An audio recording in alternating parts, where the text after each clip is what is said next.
So I have put in exactly the same question as we had in the last unit about a plane. So I'm not sure if I actually ended up doing that one or if that was the question that we skipped. I think we definitely did the canoe question. So I'm going to redo it now using algebraic vectors. And let me just remove my glasses underneath here. All right.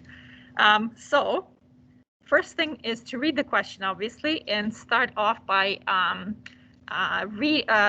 drawing these directions here. So we have a plane that is being directed in this particular direction. So we can do dotted north-south line, dotted west-east line, and we are going to face, so we're facing north, and then we're turning 30 degrees to the west, okay? So facing north, turning 30 degrees to the west would be this vector here. So 30 is close to the north line. So what you want to do after you've drawn that, you want to, let's call it P for plane. What we want to do is algebraic form. And if you recall how we've done it before, we said that it's going to be the magnitude, then cosine theta, and then magnitude sine theta. And this theta here has to be a specific type. Who recalls this theta to give us the proper signs? Does anyone remember what it has to be? The math way of recording theta? From the x-axis. X-axis, yes. Counterclockwise, that's right. Counter, not clockwise, okay? Counter.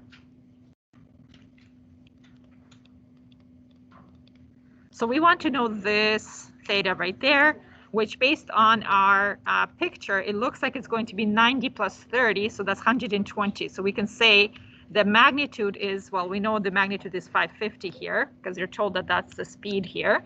So you'll say 550 cosine of 120, and then 550 again. And then sine 120. So change your calculator in degree mode if it's not still at that degree mode.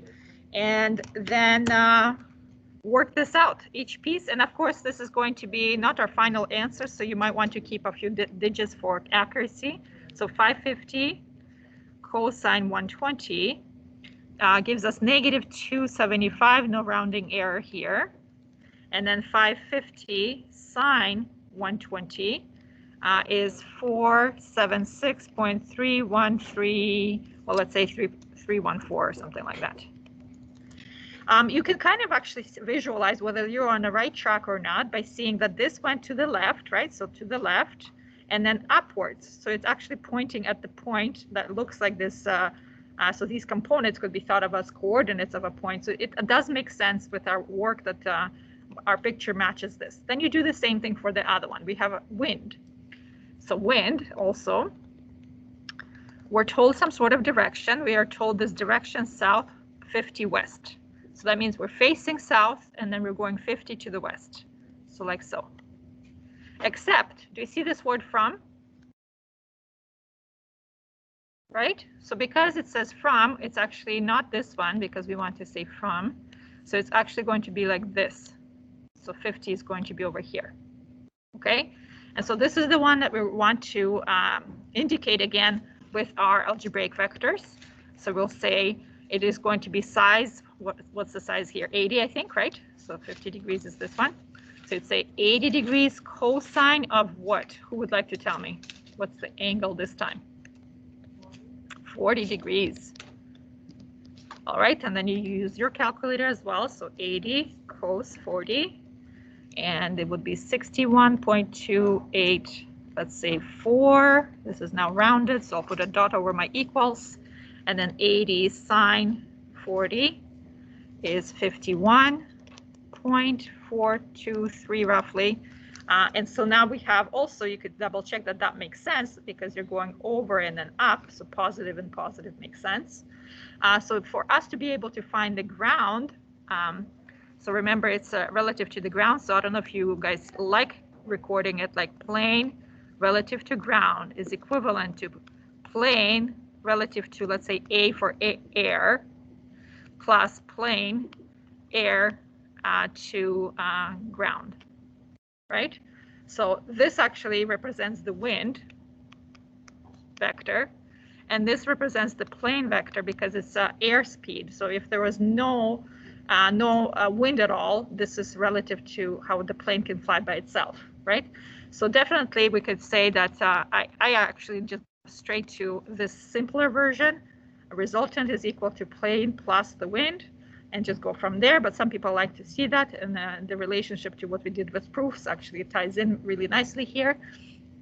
So to find the resultant, all we have to do is just add plane plus wind, and look what we will get. We have negative 275 added with 61.284, comma, 476.314 added with 51.423. So this is going to be roughly, let me just look up, I think I did this before. It's negative 213.7, comma, 527.7, roughly like this. Any questions so far? All right, so once you've done the resultant, you have to make sure that you answer your question back in the way that the question posed the vectors. So because the question originally posed it in terms of direction northwest, and then the actual value of the speed, we need to do the same thing here. We cannot just say, oh, therefore this is the vector. We have to answer the question using a therefore statement, and we have to mimic the format of the original question. So we have to go back and convert it back. So in order to convert it back, you basically want to draw this vector right here that has components. You could think of them as coordinates of a point. So draw the point. So you're going to go left, let's say negative 13, roughly 0.7, right? And then you're going up by 527.7. Draw the point and have your vector go from the origin towards this point. So just draw this little symbolic version of that, because it will help you to determine, we want to know, let me move this over here. We want to know this angle because that would be like our north line. So I'll place theta over here, and then I can think about it as this triangle over here that I can use to find the theta. And then I also need to know the magnitude. Well, magnitude, we know, is just going to be using Pythagorean theorem. So negative 213.7 with a square plus 527.7 with a square. It gives us roughly, do I have my answer on that one too? I do. I have 569.4 kilometers per hour. And then for the theta, let me move it over. For the theta, you could say tan inverse. So basically, you're just converting back the vector to geometric format. So opposite is the horizontal line. So the horizontal line here is this one. You could drop the negatives when you're doing this because we're just interested in the acute angle close to the north line, right? So drop the negatives. You don't need the negative there for the acute angle. And the theta that you would get is about 22 degrees. And then your therefore statement would be ground velocity is 569.4 kilometers per hour. And then you would say that it's going between north and west, right? Because it's going to the north and 22 degrees to the west. So you'll say north first, then 22 degrees west. And I believe that's the same answer that you would have gotten the other way if you were to just do cosine law and sine law from last unit. So on this unit, when I give you a velocity question, I will definitely say part A, take vectors, convert them to algebraic format so I can test you that you can convert. Then I'll say, you know, find a resultant and then convert back. So I'll guide you if you've forgotten that in this unit you cannot use sine law, cosine law. You'll know based on my setup that this is what I'm looking for. Any questions about that one? All right, we can do another one. We have this particular one that we've done before. So let me just move this down so that we can read the question all at once here. So we have a canoe, wants to cross a particular river 250 meters wide. I actually took away some of the part A. We had, how long did it take and so on. So we probably won't even need this information about the width, because I'm just going to ask for just velocity based on the velocity being told from the question. Okay, so I just took away some parts here just to indicate, just have to do it algebraically only. So you have to make an assumption here, because we're told that there's a current for the water that's flowing, and we're just parallel to the bank. So of course we can have, the river going in this direction, or maybe we can have the river, going completely, diagonally even. Like, we're not told anything, so we have to make some sort of an assumption. So you could say, assume river flows east. Totally fine, okay, to do that. So this would be your, let's say, W for water, okay? Because it's flowing parallel to the bank, and Connie can paddle at 13, so Connie is probably going to be just trying to cross this way. So let's say B for boat. She's going to just go directly across. Do you see how it says directly across the river? So we just want to create vectors for the water and for the boat using algebraic components again.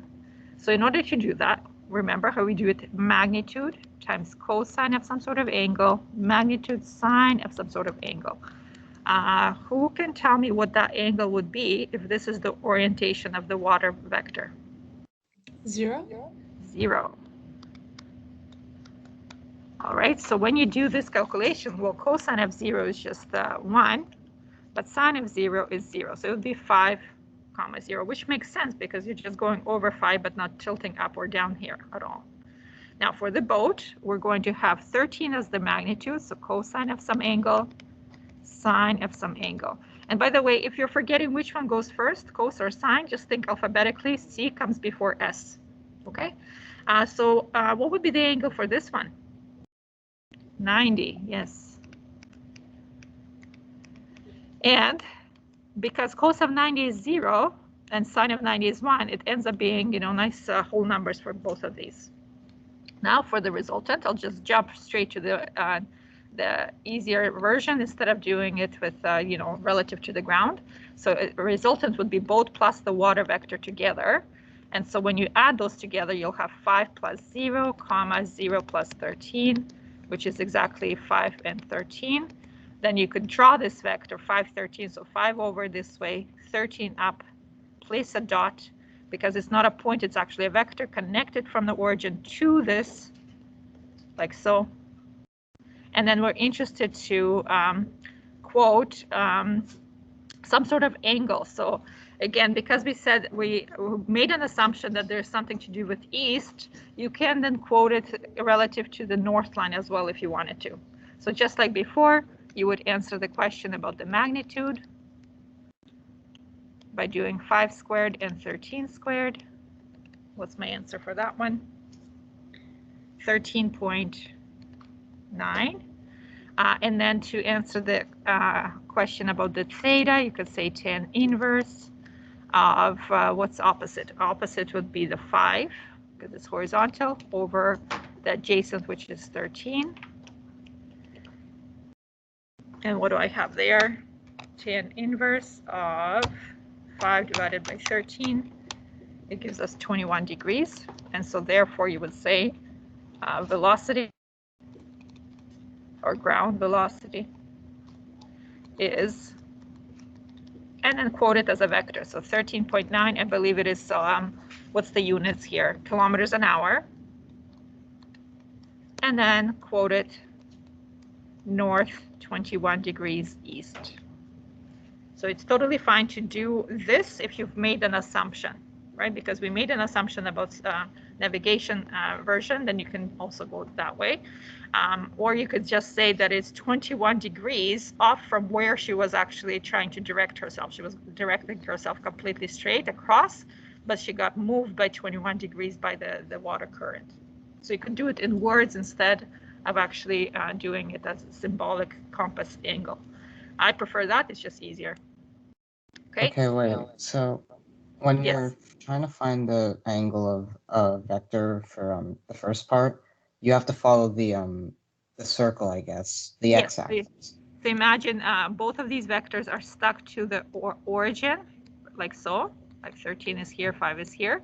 And you're thinking the x-axis is 0. This right here is 90 degrees, right? This way over here would be 180. So you want to have these angles over here, the ones I'm hovering over, that theta right there has to be the math angle that is starting on the positive x-axis and rotates counterclockwise. But when you're finding your theta for the velocity, it's fine to do it the math way, the compass, or if you're given like a compass kind of sense.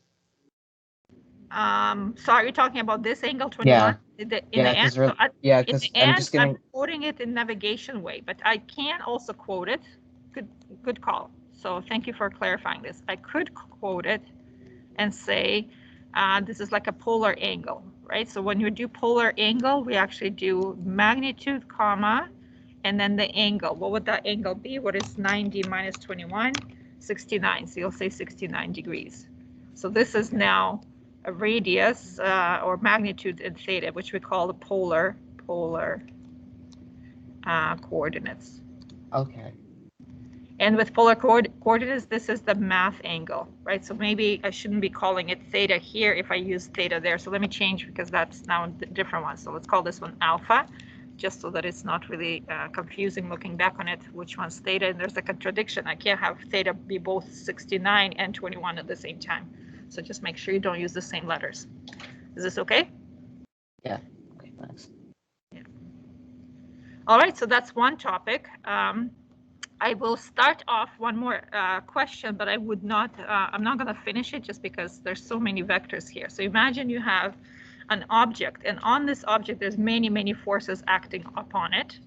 If you had to do this geometric way, you would have a long solution because you'd have to do this vector plus that one, find the resultant, then add another one, find that resultant, then add the next one, find that resultant. And every single step will involve cosine law, sine law, right? That's too long. So if you had a question like this, what I would suggest that you do is let's label these vectors. So force 1, force 2, force 3. So let's start off with at least a few of them. We don't have to do all of them, just the setup for you. So for force number 1, the math angle would be what? 90 degrees. 90. And so the x component will be the magnitude, which is 10 newtons, cosine of 90 degrees, and the y component will be 10 sine of 90 degrees. Then you go on to the next force, force number 2. What's the angle of force number 2, the math angle? 60 degrees. And so it's 15 cos 60 and 15 sine 60 degrees. Let's skip on to maybe let's do dot. Let's go on to, let's say if I had, this is force 4, force 5. So let's go to force 5. What would be the angle for force 5? This one over here. 225. 225, because this is 180, and we have 45 more because it's right in the middle. So you'll say 225, and so this would be 7.5 cos of 225 and 7.5 sine of 225. So anyways, after you've done it for every single vector, your goal is to find the net force, right? So force net. What you're going to do, you're going to add all of these up and place it here. Then you're going to add all of these up and place it there. Okay? And then another part of the question is find the resultant. Well, resultant would be the net force. So that would be net force.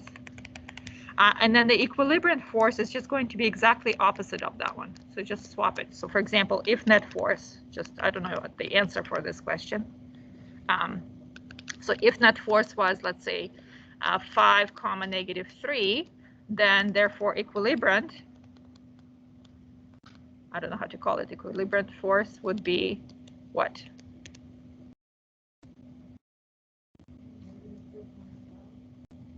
No, it won't be -3, 5. Would it be -5, 3? Yes, it's just an opposite of it, right? So just swap the order.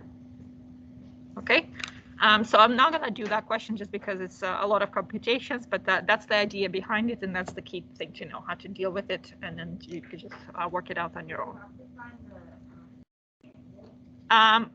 The angle, oh, right, so once you have found the components, then you could convert it to, say, magnitude and then direction for each one, yeah.